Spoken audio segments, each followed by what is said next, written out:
have ponies, goats, sheep in the back 40.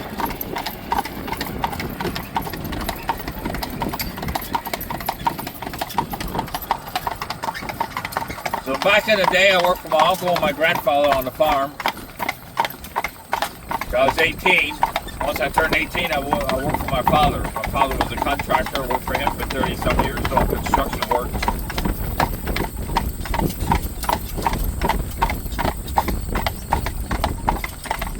My family consisted of my parents. I have a sister that's 2 years younger than me, and a brother Sam that's 5 years younger than me. Me and my brother Sam were named after our two grandfathers. So I would come home from my day job, I would come out here and harvest tomatoes. I would have dinner with my family, then after dinner I would come out here and harvest tomatoes to dark.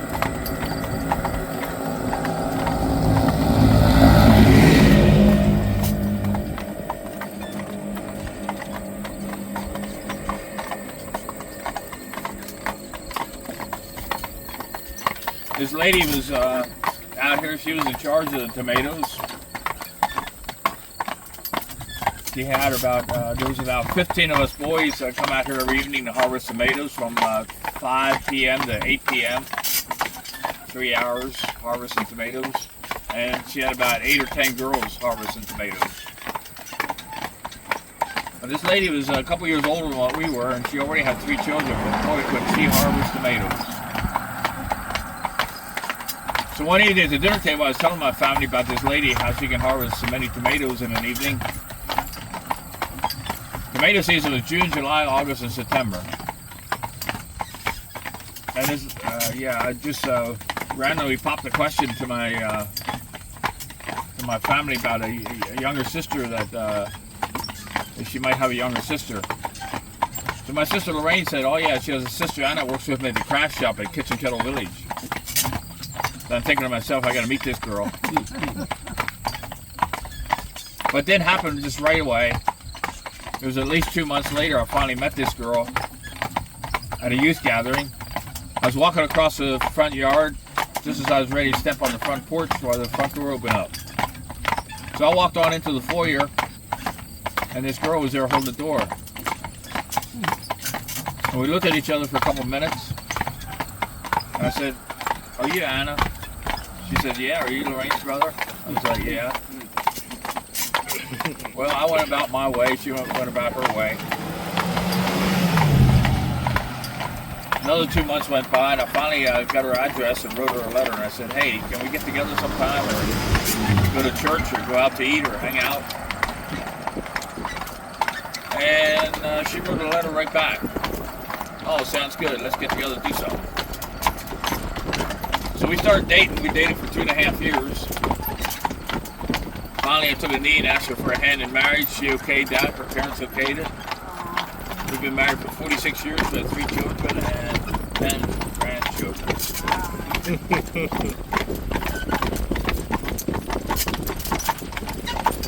So, if I wanted to go see her, I hooked up my horse and buggy in the carriage and drove down this street. From my parents' house all the way back on Main Street, all the way down to the street at the top of the mountain. I had 7 miles at the top of the mountain, and I had another 5 miles down the other side.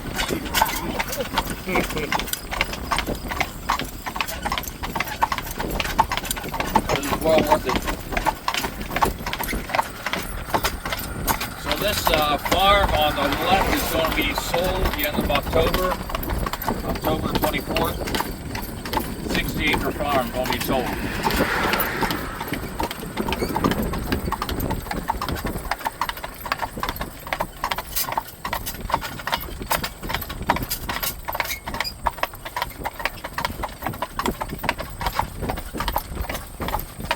Not many farms are being sold anymore, but the family doesn't want the farm anymore. Father, he passed away a couple years ago, and mother lives in Florida. So this is the Mennonite farm on the right. It's milks 90 cows twice a day. Everything the white plastic is feed for the cows. The second farm down the street is a turkey and a chicken farmer. He feeds 1,000 turkeys and 1,000 chickens. Wow.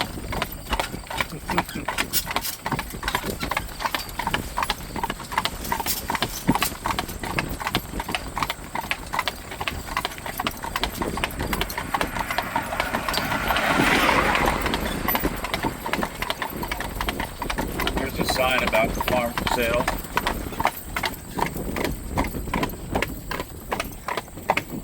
That tree up there is a property line out to the street, and the property line is down the other side here a little bit. Nice little farm here for somebody. Not Billy.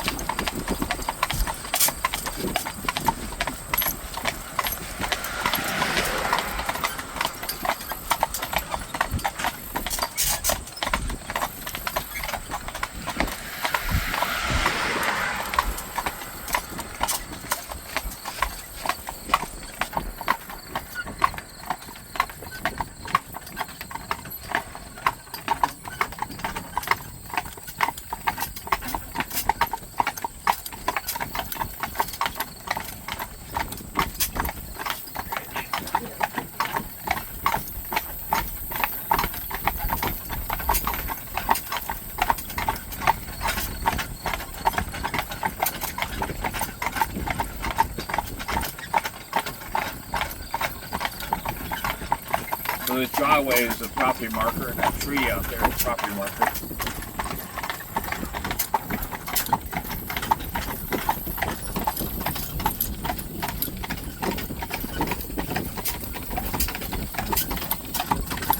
This is an Amish farm up here on the right.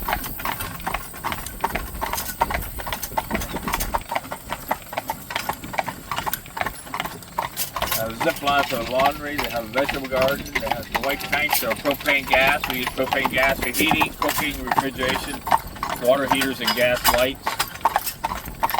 Also have a diesel create energy to run the farm, air motors and hydraulic motors on equipment all powered by a diesel.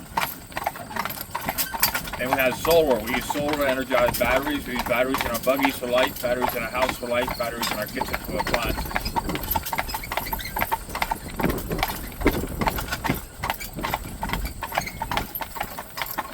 Going here, trimming trees. This is our covered bridge up here on the head. These are Mennonite homes on the left, Mennonite homes on the right. Took a tree down. It's like a dead one.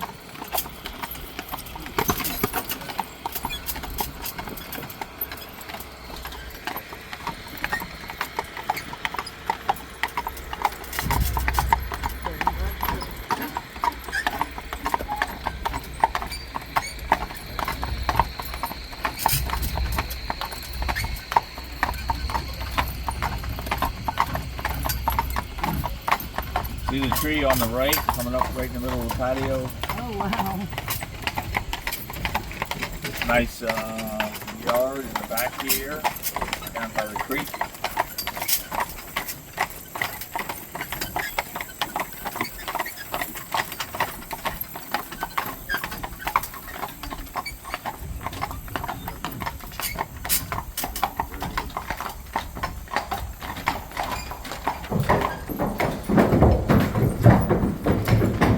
Built in 1854.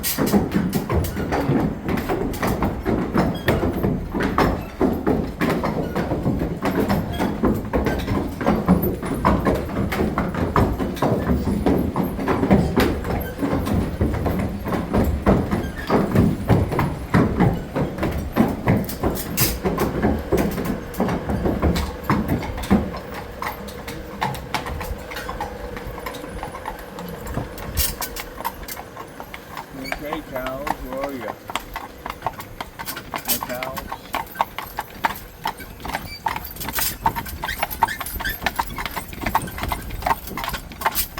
This is a dairy farm on the right, 3 blue silos. Feed for the cows, corn and alfalfa.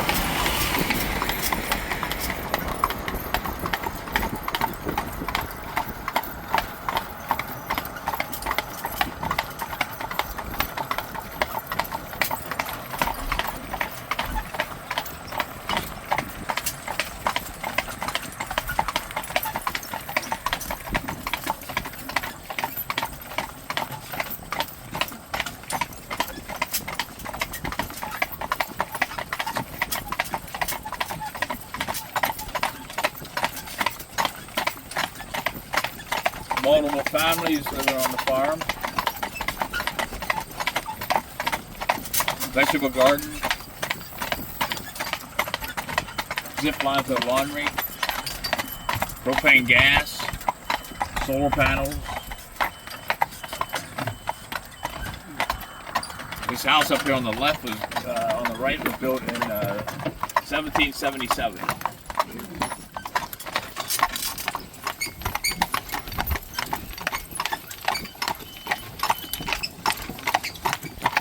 And there's a log house there where the servants would bunk, and a bunk house for the servants, made with logs. And then the stone wall and the slate roof, the little building, was a spring house. That's where they chilled their fruits and vegetables.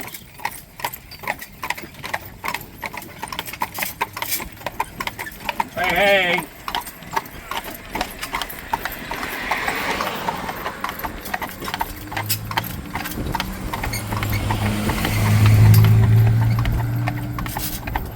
That's my friend Barry. On porch having his lunch.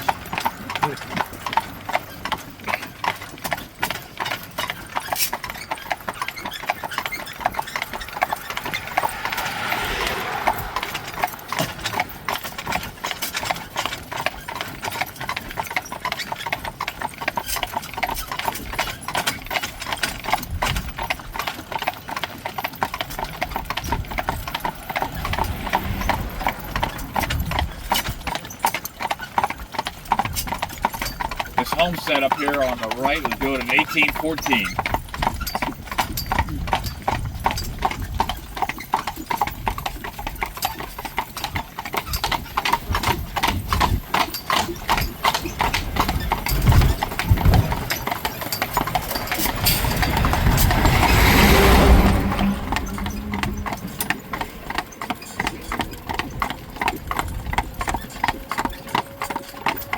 See the cross in the middle of the wall? Oh, yeah.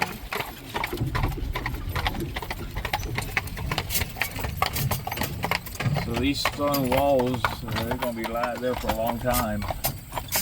They're not going anywhere soon.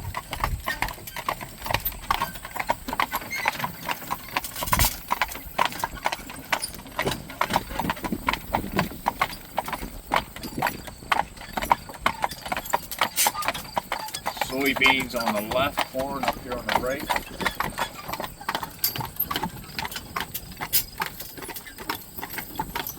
September's a month for harvesting corn.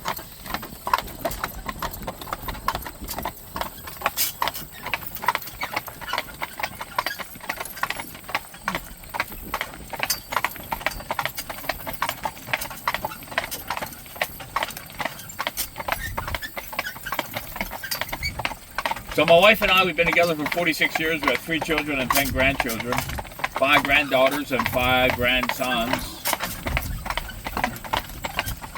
They all live local? No. Our oldest grandchild, Landon, he turned 18 back in May the 17th. And our youngest grandchild, Aaron Lee, turned 3 years old July 1st. Sam, our oldest son, he turned 44 June 29th.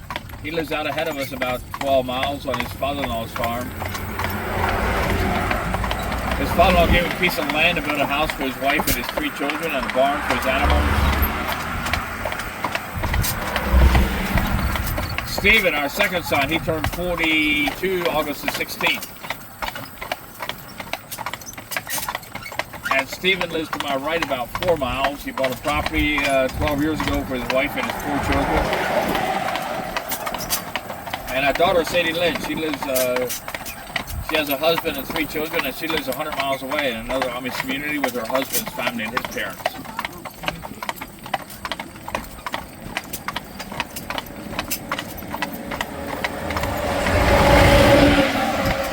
So my wife and our daughter, they were almost inseparable before they were married. Now it's going a little bit better because my mother misses her daughter and her daughter misses mother. So we got this thing going now that once a month we have to spend time at their house, or once a month they have to spend time at our house from a Friday night to a Sunday night.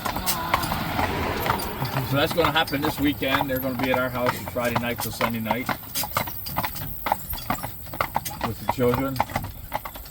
The boys, they come to the house occasionally and they say, "How you doing? What's for dinner? See you later."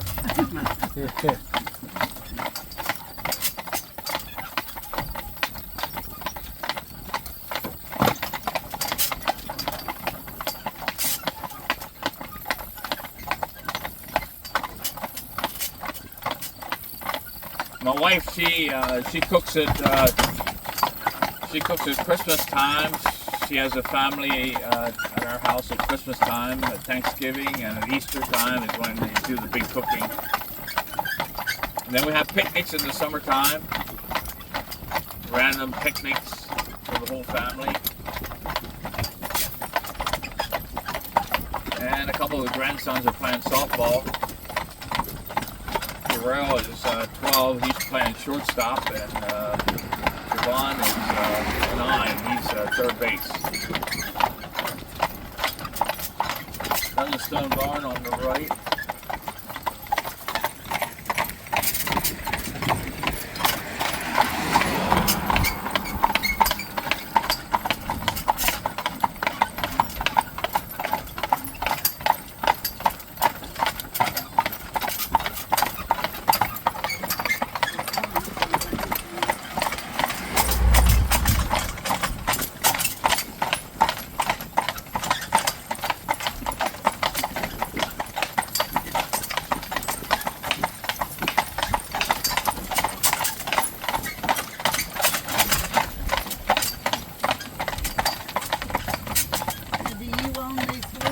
No, I just work here.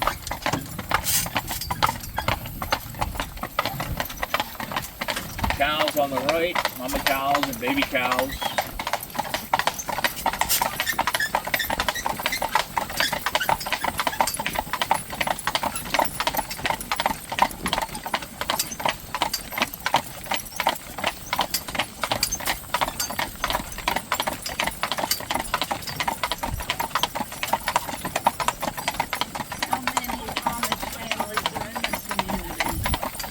About 30,000 people. I don't have it broken down to families.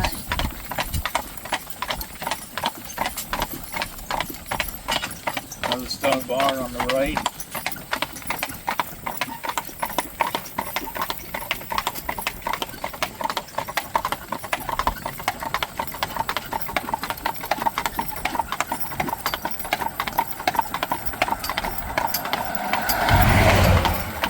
Spring house up here behind the evergreens. They use for filling their vegetables, fruits and vegetables.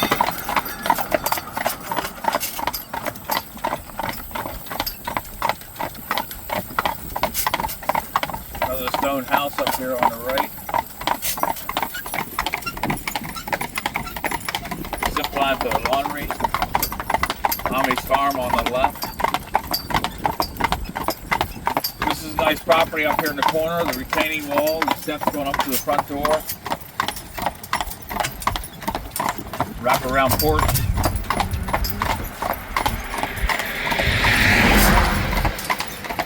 Dormers on the third floor.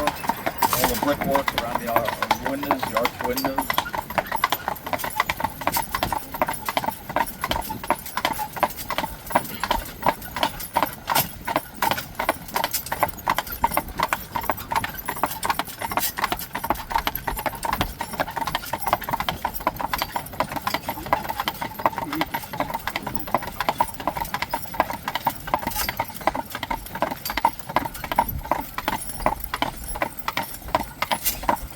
On the right.